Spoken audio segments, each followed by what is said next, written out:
Hi, welcome back to LGBT Artistic Icons. My name is Hanna and this is Daniela.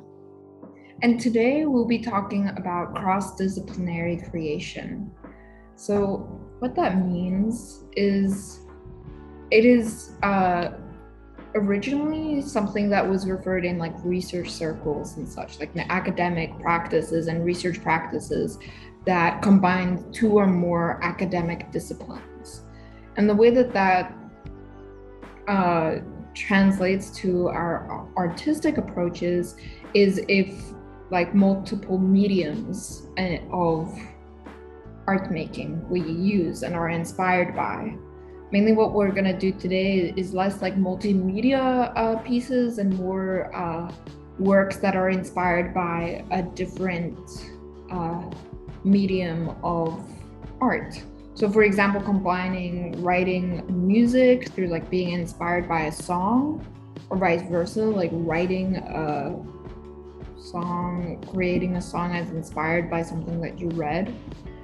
Design and math, they go in hand a lot, but also like there are extra ways that while like they are tied to each other, there's those branches that can be brought together in really interesting ways. And then finally, like history and art is another such an example of being cross-disciplinary. And so this cross-disciplinary approach helps students understand concepts and transfer them between subjects with more ease. So it also relates to pedagogy or like teaching practices of instead of just learning one subject isolated by itself, we can learn how to engage it with other practices and academic disciplines and fields of work. So we have a fuller understanding and more engaging experience with it. So some questions we want you to think about today as we're introducing the artists, and we have multiple projects today for you to choose from. Or what topics inspire you to create? Do you remember a time where a seemingly unrelated example helped you better understand the particular task at hand that you had? And how can you combine your cross-disciplinary interests to create something bigger? And while we're looking specifically at cross-disciplinary creation and arts today, these are also great questions to think about, in your academic experience at school. Like maybe something else, maybe arts has helped you understand math, or music class helped you understand and process English, whatever you were learning there at that time. Yeah, this is particularly something that really branches out past what we're gonna talk about today. So the first artist that we're introducing today is Chavela Vargas. She is a Costa Rican born, but Mexico City raised and adopted artist. She used to sing rancheras, which are a music that developed in Mexico that you typically use as a guitar and some trumpets, and talks about like the topics of the heart and its sorrows. It's typically it was a traditionally male scene, so Chavelas was super important in this music industry because she broke the barriers between the genders and also became very, very famous because of this. One of Chavela's most famous songs is called La Llorona, and it's inspired by an old myth of a mother who drowned her children as revenge for the father. Gruesome, we know. But she realized the mistake she did, and when she passed, her spirit kept weeping on inconsolably because of grief near the rivers, any rivers forever. So La Llorona, she might be looking around. Yeah, and so here you can see how like folklore was the one medium that she drew inspiration from, Yeah. and then turned it into this really beautiful song. Mm-hmm. Definitely go check it out. We will link it in the description. Make sure to give it a listen. Yes. And so our second artist today is Rivers Solomon. So they are a more contemporary artist. They're an author of speculative fiction. They were born in California in 1989, studied at Stanford and University of Texas at Austin, and is now based in London, England with their partner. They mainly write that speculative fiction, but tied to the legacies of the transatlantic slave trade and transgenerational trauma, and how, if you've ever like heard of the term of like breaking the cycle, of kind of that, like how characters and sci-fi and supernatural elements can tie together to that in like characters processing and breaking those cycles. So Solomon's second book, a novella titled The Deep, is inspired by a song of the same name, The Deep, which was produced by hip-hop trio Clipping. And they themselves were inspired by the work of this electronic duo called Drexcia,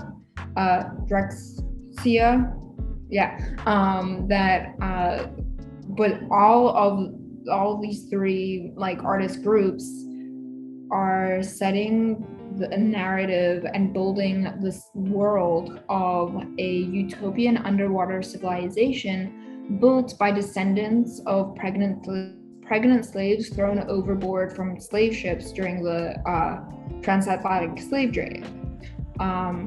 So the Clipping song itself was commissioned by a podcast called This American Life and build upon the world that gets mentioned, but they don't always like speak about it specifically throughout the work of Drexcia. And so this is a really cool process. They were Clipping and River Solomon were highly collaborative throughout the process, and it's a really good song and a really good book. We will link that song at the very least down below.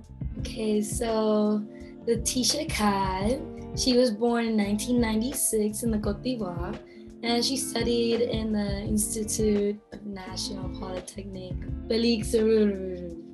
So sorry about that, but not that important. As important as Letitia, she was a multifaceted artist and activist. She's inspired by African women's hairstyles, and she created the Kai concept, where she uses wires, threads, and beads to create sculptures on her head. So as you can see in the picture, she uses her natural hair and like extra braids to create these pieces that draw inspiration from just things that are happening currently. She uses her platform to raise awareness about different political topics, and how she even got like more recognition was when she started talking about the Me Too movement, SARS. There's some other topics like body hair and feminism and certain things like that she really uses she talks about on her page really openly, and I think it's pretty admirable. So again, this concept of using art to express another medium, like in this case politics, is really much like this cross-disciplinary play, and it goes to show how versatile our minds can be in like using and drawing inspiration from different places to create something beautiful and new and open a conversation is super important. Yeah, definitely. Her work is really awesome. Yeah. There's some examples of that if you want to speak on that. Yeah, so she has some like more fun examples, like the top two where she's dressed as a mermaid but has like the head of a ram. And then like the bottom examples, the middle one specifically is a uterus, with two little middle fingers going up, and it's more of a feminist statement. And then the bottom left, I think, talks about SARS and like police brutality in this type of situations. But yeah, she's very, very versatile. And really, her pieces take her like around 6 hours to make. So the dedication is incredible. I highly suggest you follow her or at least check out her page on Instagram and TikTok. Her videos are really awesome on TikTok because you can get to see a little bit of the process. And if you're lucky, you might be able to put in like a request in our comments. But yeah, her work is so awesome, and like her creativity is really inspiring. So our last artist for today is Patrick Kelly.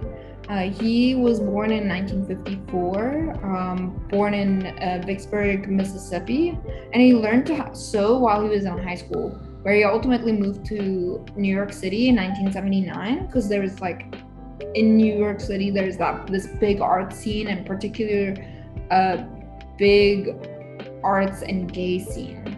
But after a year, he wasn't really feeling it, so he moved on to Paris, which a lot of Black artists have done throughout the 1900s, like such as who we spoke about earlier in the series, Beaufort Delaney. But yeah, he went on to Paris in 1980, and he became the first American at all to be part of Chambre Syndicale du Prêt-à-Porter, which is a prestigious French ready-to-wear association of like coutures and boutiques and such, which is really awesome, because like the fact that an American could get into that says a lot, because those French institutions tend to stay very closed off to even other Europeans. So he infused his fashion pieces with his like cultural and historical experiences, particularly his Black heritage and his experience in the United States South. And then that combined further with like his experience of the club and gay cultural scenes in New York and Paris. But ultimately his work, he wanted to make people smile and evoke like strong reactions from people, but in a way that was like exciting and like illuminating and such. And like it really shows in this picture here of him, like he used a lot of buttons in his work, especially like oversized ones. But like even this picture is so fun, just throwing it up in the air. And his passion collection was titled Runway of Love, and that one especially aimed to make people smile. So his bold and bright creations, they featured like buttons, like I said earlier, of just shapes and colors and sizes, and especially like heart-shaped embellishments. And that was really iconic in the 80s. And like a lot of the artists we've talked about, once you get to know his work, you'll start seeing the influences like everywhere. Like Patrick Kelly, his outfit, the costume of Mars in She's Gotta Have It, which is the show from, the new one is by Spike Lee, just directed, but that character's costume is fully inspired by Patrick Kelly. Like you can just look it up, like Patrick Kelly Mars, and you'll see what's up. But anyway, here are some like of his pieces, which I really love. I really love the like bottom left one. It's like, it's kind of hard to tell, but it's like got all this fringe. It's just this whole ensemble. Like I'm just trying to imagine like someone on the dance floor like twirling with all that. That it's just like so magical and fun. Yeah. And like he obviously had fun with the stuff, like in the t-shirt, it's like Kelly Lisa, like I don't know, maybe a famous painting you might know. And like one of the models, he has like an Eiffel Tower outfit wearing. So like also obviously had like a sense of humor in his work too. But yeah, that's all our artists for today. So now, inspired by each of them, we have 4 project options for you to choose from. Yeah. So this one is inspired by Chavela Vargas. like we mentioned before, she took the myth of La Llorona and turned it into a song. And for her, she used this song as a proclamation of devotion for one of her loved ones. Rumor has it that she used to sing this song to Frida Kahlo when they were lovers. Um, yeah, and if you've seen the movie Frida, I don't know if it's available on Netflix still, but it's a beautiful movie about the life of Frida Kahlo, and actually Chavela Vargas in the flesh sings to she sings to what's her name, the actress that does Frida in this case. It's such a moving experience. I read some interviews with, I need to Google her name because I keep mentioning her, and it's a very moving experience basically. So with this activity, you have the opportunity to find an old myth, maybe something that your grandparents told you, maybe something that you've read around, seen on TikTok, who knows. There's so many ways to find old myths nowadays. And let it inspire you, and write a song about it. Maybe write a lyric, a short poem, manifest yourself. Give it your own little twist. Okay, so this one is inspired by Letitia Kai, creating wired yarn sculptures. While Letitia uses her hair as the sculpture base, this is a little more easy, just using regular wire, and then you're gonna design the idea and the message you want to convey. Think about it. What is something that you've been yearning to say, or like maybe put up in your room to remind yourself? And then mold the wire to this shape representing your idea. You're gonna make a knot at one of the ends, and then you're gonna start twisting it and pushing, until you cover the entire wire. And then just make sure it's tightly wrapped and there's no space in between, so that it looks just as most seamless as possible. In our live class with the attic, the youth had some really awesome wire sculptures that they created, really colorful. So yeah, feel free to just go there with it. Say what you want to say, play with it how you want to play with it. And our third project is inspired by River Solomon. So this is essentially creating a simple storyboard for a song that you really connect to. Or maybe like thinking about a song that evokes a lot of imagery for you, or builds a whole world in of itself. And you can just like start by brainstorming, like think about like what images comes to mind when you're listening to the song, what characters or specific events start like playing through your head. And then from there, like breaking it up scene by scene. So storyboarding is used for animation and TV and such to like plot out scene events and actions. So it's a simple sketch of like whatever is happening in the scene, the positioning of the characters and stuff at that moment, with like a little caption. And so I suggest doing like 4 to 6 scenes, and basically like guiding us through a story as inspired by the song. And then finally, designing an accessory or a piece of clothing or a full-on outfit, a whole look, as inspired by, kind of mimicking the way that Kelly went about it. So for him, it was really important thinking about his heritage, pop culture, and like just exuberance, like showing joy and pride in where you've come from. So like also thinking about just like an aspect of culture that you want to celebrate in your art, in a piece of clothing that you think is like really cool. And then you can use these paper models, or just even if it's like a wristband thing, jewelry, start sketching that out and like embellish it. Go again, like really encourage you to be as colorful and creative with these projects. In the life class, the students they designed like 2 characters and they made some really cute fits for them, and they went a step above and beyond and like thought about a whole little story for them. So that was really cool. It was really just awesome. how all those connections were forming. Yeah, their song that they were inspired was "Dancing Queen."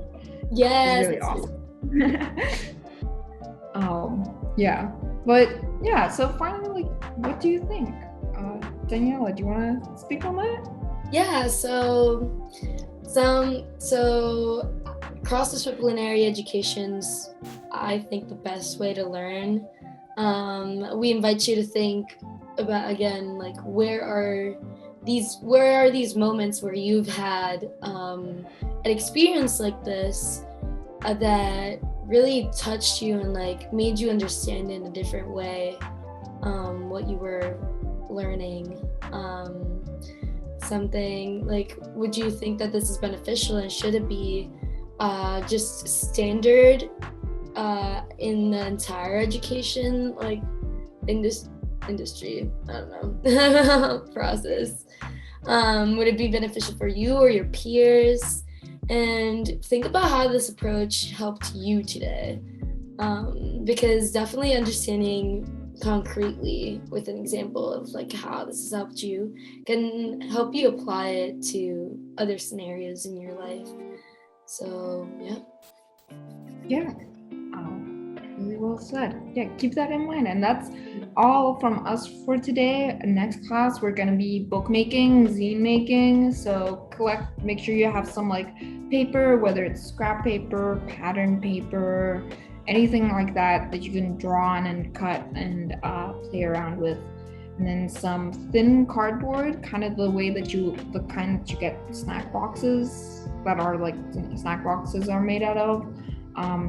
Some glue, markers, colored pencils, and such. And we'll be using ArtSphere's very own interactive program to research and find LGBT plus creators that really inspire us. Thank you again. Bye.